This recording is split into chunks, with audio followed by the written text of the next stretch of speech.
आने वाले दिनों के वकील एंड वकीलन आपके लिए खुशखबरी है कि एमयू ने अपने बीएलएलबी 2025-26 का टेस्ट डेट निकाल दिया है। फॉर्म भी आ चुके हैं, तो जल्दी एमयू कंट्रोल की वेबसाइट में जाके फॉर्म भर लीजिए। एमयू के अंदर 5 साल का है, तो ये है आपका भाई साहब 20 अप्रैल 2025।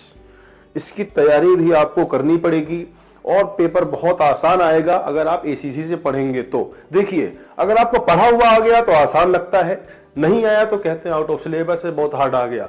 डिपेंड करता है कि आपने पढ़ाई कैसे करी है, जो आपने मटेरियल पढ़ा, जो आपने बुक पढ़ी, जहां से आपने कोचिंग करी, कि आपको वही पढ़ाया गया जो इंटरेस्ट से रिलेटेड था। एसीसी का काम यह है कि भाई साहब इतने मटेरियल कैसे इतना करा जाए और इतने में से ही आपका एंट्रेंस आए, यानी इंटरेस्ट में आए क्वेश्चंस, वो एसीसी का काम है। इसीलिए तो एसीसी में लोग इतना भरोसा करते हैं और हर साल माशाल्लाह अनगिनत रिजल्ट निकलता है। एमयू के अंदर 1 रैंक भी एसीसी दे चुका है बीएलएलबी में। एसीसी का जो स्टडी मटेरियल रीजनिंग इंग्लिश का आपको अलग मिलेगा, इस पे लीगल वगैरह का पार्ट रहता है उसका अलग रहता है। अगर आप बीएलएलबी का फॉर्म भरना चाहते हैं तो आपके पास सिर्फ 1 महीना है, उसके बाद आप नहीं भर सकते। अगर भरेंगे तो उस पर भी 1 हफ्ता टाइम मिलेगा, लेकिन आपसे भैया 300 रुपए की वसूली करी जाएगी जिस तरह से तुम वकील बनने के बाद करोगे।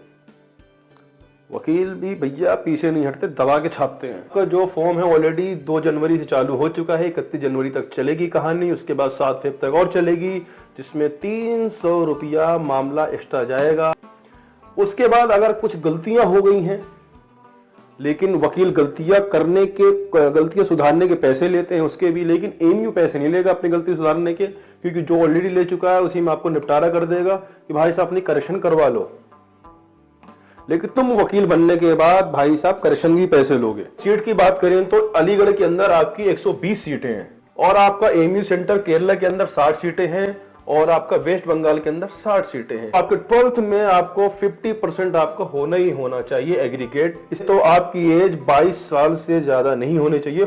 सिलेबस है तो ये आपकी जो इंग्लिश का पार्ट है 40 नंबर का है। फिर करंट अफेयर्स और जीके 40 मार्क्स, रीजनिंग और एप्टीट्यूड ये 20 मार्क्स का है आपका। तो बहुत आसान पेपर आता है, बस ये आप पता हो आपको पढ़ना क्या है।